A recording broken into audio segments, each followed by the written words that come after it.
हरे कृष्णा। आज शाम की उनके दिल की बातें ये रहेगा टॉपिक, और क्या हो सकती है वो बातें ये जानने की कोशिश करेंगे। आज की रीडिंग से दो डेक है, दोनों में से लेंगे 8 कार्ड्स। तो शुरुआत करते हैं कार्ड शफल करके। जनरल रीडिंग है, लेकिन अगर आपको लगता है कि आपकी सिचुएशन के साथ कुछ कार्ड्स रेजोनेट हो रहे हैं तो डेफिनेटली ये रीडिंग आप ही के लिए है। So keep an open mind.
पहला कार्ड है द व्हील ऑफ फॉर्चून। तो कहीं ना कहीं समय को लेके सोच रहे हैं, जैसे हर एक एरिया में कुछ ना कुछ ड्राइंग बना हुआ है। यहाँ पे रिंग है, यहाँ पे हार्ट है, यहाँ पे घर है, यहाँ पे पैसा है। तो वैसे ही उनको लग रहा है कि आखिर वो वक्त कब उनकी ज़िंदगी में आएगा जब उनको लगेगा कि मेरे दिल की सभी ख्वाहिशें पूरी हो गई है। 10 मतलब कंप्लीशन का भी कार्ड होता है। तो ये चाहते हैं अपने दिल की ख्वाहिशें पूरी होने के बारे में, जिसमें कई सारी बातें शामिल है। पैसों को लेके भी जुड़ी बातें हैं, अपने जज्बातों से जुड़ी बातें भी हैं। जैसे रिंग है तो कोई एंगेजमेंट भी करना चाहता है। और इन शॉर्ट आप कह सकते हैं हर एक ख्वाहिश जो उनके दिल में है वो चाहते हैं कि एज सुन एज पॉसिबल वो पूरी हो। अगर अब तक वो ख्वाहिशें पूरी नहीं हुई हैं, पेंडिंग लिस्ट में है तो। फिर है द एम्परर। जैसे यहाँ पे एक मैप रेडी है और ये पर्सन सोच रहा है कि मुझे अगर इस पहाड़ियों से निकलना है या अपनी मंजिल तक पहुंचना है तो मुझे कुछ ना कुछ प्लान आउट करना पड़ेगा। ऐसे नहीं कि बस सिर्फ सोच लिया और आगे चल दिए। तो वैसे ही इनके दिलो दिमाग में कुछ प्लानिंग चल रही है ज़िंदगी में आगे बढ़ने को लेके। फिर है the 10 of swords. Air sign Gemini, Libra या फिर एक्वेरियस, मिथुन राशि, तुला राशि या फिर कुंभ राशि। एक नए सवेरे का इंतजार है। यहाँ पे सॉर्ड के सभी सिरे नुकीले नीचे की तरफ है, जो बताते हैं कि कम्युनिकेशन शायद बिल्कुल भी बंद हो चुका है। लेकिन जैसे ही अपनी तरफ से कोशिश कर रहा है कि इसका किसी न किसी तरीके से इस अगर ब्रूम स्टिक तक अगर हाथ पहुँचे तो ये मे बी दोबारा उससे उड़ के अपनी मंजिल तक पहुंच सकता है। तो वैसे ही अगर नो कॉन्टैक्ट जोन चल रहा है तो इनको उस नए सवेरे का इंतज़ार है जहाँ पे आप दोनों के बीच में दोबारा कम्युनिकेशन हो। फिर है द लवर्स। जेमिनी का कार्ड है, मिथुन राशि। तो यहाँ पे जैसे लवर्स की एनर्जी है, ये दोनों मिलके इस पैशनेटली कनेक्शन में आगे बढ़ना चाहते हैं। वैसे ही आपका साथ मिस कर रहे हैं और आपकी तरफ से शायद कुछ कम्युनिकेशन एक्सपेक्ट कर रहे हैं अगर बातचीत बंद है तो। फिर है द मून। पाइसेस यानी मीन राशि का कार्ड है। तो रात के वक्त काफ़ी ज़्यादा आपकी यादें उनको सताती रहती है। जब जैसे अभी आज संडे है तो ऑब्वियसली सैटरडे संडे इंसान थोड़ा सा रिलैक्स होता है, अपने वर्क से भी जुड़ी थोड़ी सी बातें दिलो दिमाग से हट जाती है और कहीं ना कहीं अपनी लव लाइफ को या फिर पर्सनल लाइफ के बारे में काफ़ी कुछ दिलो दिमाग में छा जाता है। वैसे ही इनके दिलो दिमाग पे आप कह सकते हैं कि आप ही की बातें छाए रहती है। फिर है 3 of swords. Air sign Gemini, Libra या फिर एक्वेरियस, मिथुन राशि, तुला राशि या फिर कुंभ राशि। ये कार्ड रिवर्स आए हैं, जिसका मतलब है कि अगर आप दोनों के बीच में बातचीत नहीं हो रही है तो ये क्लियरली आपसे कुछ सवाल जवाब करना चाहते हैं। ये अपनी फीलिंग्स को लेके भी कुछ बातें हो सकती है, या फिर आपने सीरियसली इस रिश्ते के बारे में क्या सोचा है। क्या आप सच में इनके साथ ज़िंदगी में मूव ऑन होना चाहते हैं, या आप नाराज़ है कि इनसे दोबारा कनेक्ट नहीं होना चाहते। ऐसी कई सारी बातें इनके दिलो दिमाग में राइट नाउ चल रही है। फिर है द हाई प्रिस्टेस।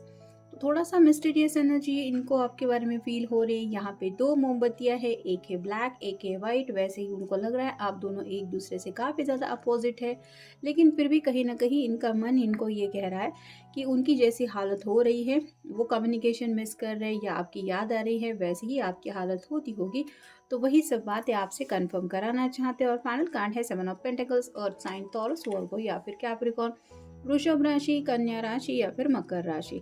यहाँ पे तो इंतज़ार कर रहे हैं, जैसे अभी ये फ्रूट्स को देख रही है लेकिन ये पके नहीं हैं, इनको पकने में थोड़ा वक्त है। तो ये देख सोच सकती है, लेकिन आप कह सकते हैं इस फ्रूट को चख नहीं सकती या उनका मज़ा नहीं उठा सकती। वैसे ही उनको लग रहा है कि प्यार के इस रिश्ते में वो आपके सर्फ से कनेक्टेड हैं, लेकिन वॉट अबाउट नेक्स्ट, मतलब कुछ बातें हैं जो वो नेक्स्ट लेवल पे लेना चाहते हैं। फिर है कंट्रोल। तो उनको ऐसा लग रहा है कि समय आप दोनों को काफ़ी ज़्यादा कंट्रोल कर रहा है, यानी कि वक्त के हाथों शायद आप दोनों भी मजबूर हो रहे हैं और ये कब तक चलता रहेगा इसको लेके ये सोच रहे हैं। फिर है स्टक इन ब्रेन। तो जैसे कि मैंने अभी कहा कि काफ़ी ज़्यादा सोच विचार चल रहा है, उनको समझ में नहीं आ रहा कि आखिर करे तो क्या करे। तो काफ़ी ज़्यादा सोच विचार चल रहा है, जहाँ पे ऑब्वियसली आपको लेके काफ़ी कुछ सोच रहे हैं। फिर है अनकंडीशनल लव। तो उनको लगता है कि उनके दिल में तो आपके लिए अनकंडीशनल लव है, यानी कि ना कोई शर्त है ना कोई और आपके लिए उन्होंने एक ऐसी बात तय की है। तो अगर आप पूछे कि क्या वो ये आपसे सच्चा प्यार करते हैं, तो हाँ, इनकी तरफ से अनकंडीशनल लव है, यानी कि आपके प्यार के अलावा ये और कुछ भी नहीं चाहते। लेकिन वैसा ही अनकंडीशनल लव ये आपकी तरफ से भी चाहते हैं, जो शायद इनको मिल नहीं रहा है। फिर है स्पीड इन एक्शन। तो काफ़ी ज़्यादा डिलेज हो रहे हैं शायद आप दोनों को मिलने में, या फिर नया साल होने के बावजूद आप दोनों मिल नहीं पा रहे हैं, ना ही इस रिश्ते को नए फ्यूचर तक ले जा पा रहे, जिसकी वजह से अब इस साल में ये चाहते हैं कि अभी इनको स्पीड चाहिए। फिर है रॉन्ग डायरेक्शन। तो कहीं ना कहीं वक्त उनको लग रहा है कि उनको गलत दिशा में ले जा रहा है, मतलब मंजिल उनको लगता है उनकी लव लाइफ है, लेकिन वो काम के पीछे भाग रहे हैं, पैसों के पीछे भाग रहे हैं, या फिर बाकी सब रिस्पॉन्सिबिलिटी की वजह से उनको लग रहा है कि उनकी ज़िंदगी सही डायरेक्शन में नहीं जा रही, जिस वजह से वो डिस्टर्ब हैं। फिर है पावरफुल विजन। तो आपके साथ जब ये कनेक्शन के बारे में सोचते हैं तो उनको एक अच्छा फ्यूचर दिखाई देता है, जो ऑब्वियसली ये आपके साथ अगर खुश हैं तो उनको हैप्पीनेस ही महसूस होता है। नेक्स्ट है सेंशुअलिटी। तो रोमांटिक जज्बात भी हैं आपको लेके, कई सारे ख्वाब भी उन्होंने देखे हैं और वो सपने वो पूरे करना चाहते हैं, और उन सपनों में आपके साथ ज़िंदगी जीना भी चाहते हैं असलियत में। तो ये बातें कब होगी साकार, इसके बारे में सोच रहे हैं। और फाइनल कार्ड है अ लेसन। तो कुछ तो ऐसा उन्होंने सबक शायद पिछले कुछ दिनों में सीख लिया है, जिसकी वजह से अब आप कह सकते हैं कि ये प्यार की एनर्जी को समझ चुके हैं, या फिर आप कह सकते हैं कि अपनी लव लाइफ में क्या करना चाहिए, दूसरों के भरोसे कितना अपने डिसीजन पेंडिंग रखनी चाहिए। ऐसा कुछ तो बड़ा सबक शायद उन्होंने सीखा है, और उसी सबक को ये दोबारा याद करके खुद को समझा रहे हैं कि देखो तुमने पहले ये सबक सीख लिया है, अब दोबारा गलती नहीं करनी है। तो यही सब कुछ बातें हैं जो शायद आप दोनों के लव लाइफ को नेक्स्ट लेवल पे ले जाने के बारे में इनके दिलो दिमाग में चल रही है। जनरल रीडिंग है, मिलेंगे नेक्स्ट रीडिंग में।